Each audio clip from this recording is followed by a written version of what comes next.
Getting a good night's sleep. Getting a good night's sleep can be hard to come by these days when so many people experience stress in their lives. Stress itself raises cortisol hormone levels in the body, which increases alertness in the evening and interferes with sleep. Cortisol levels typically are higher in the morning to help us feel alert and taper off by evening to support sleep.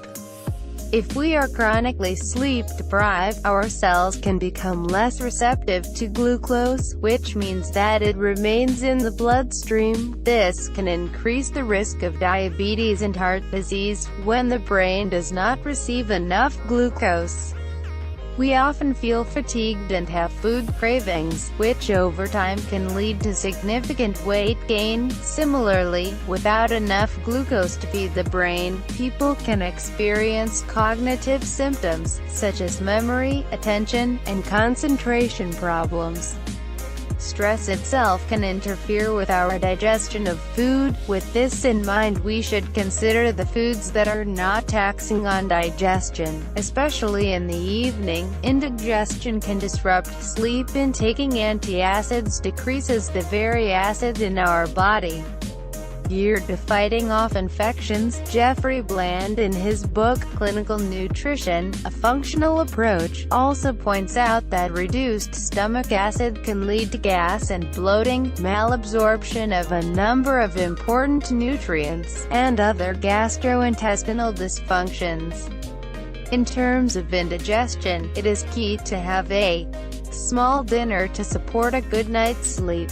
Simple carbohydrates found in refined sugars and processed foods elevate our sugar levels, calling insulin into play to clear it out of the bloodstream, another process that can disrupt sleep. As mentioned, the glucose-removing cells can lose their sensitivity over time with chronic sleep deprivation. It is important then to consume complex carbohydrates with dinner, such as leafy green vegetables and grains, beans, nuts, and seeds, in moderation. Complex carbohydrates in the form of non-starchy vegetables are lower in sugar, and therefore there is less of a need for insulin production.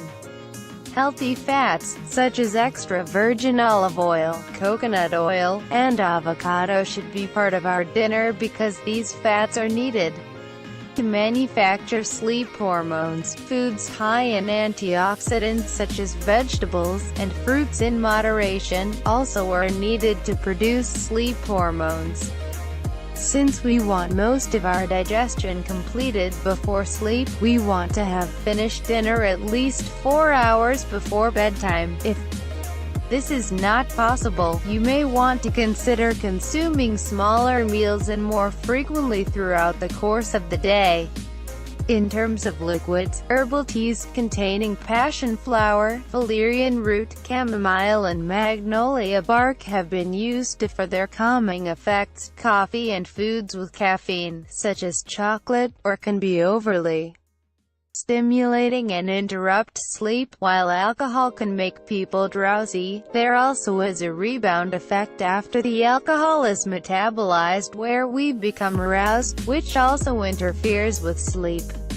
While exercising can help with sleep, it should not be too rigorous as it will be overly stimulating to the body. It is best to exercise earlier in the day if possible. Exercise can help to manage stress and maintain healthy cortisol levels, thereby decreasing alertness at bedtime. People with excess cortisol levels typically report getting a second wind late in the evening, which, while exciting in some ways, falls flat over time. Meditation and relaxing music in the evening also can calm the body in preparation for sleep.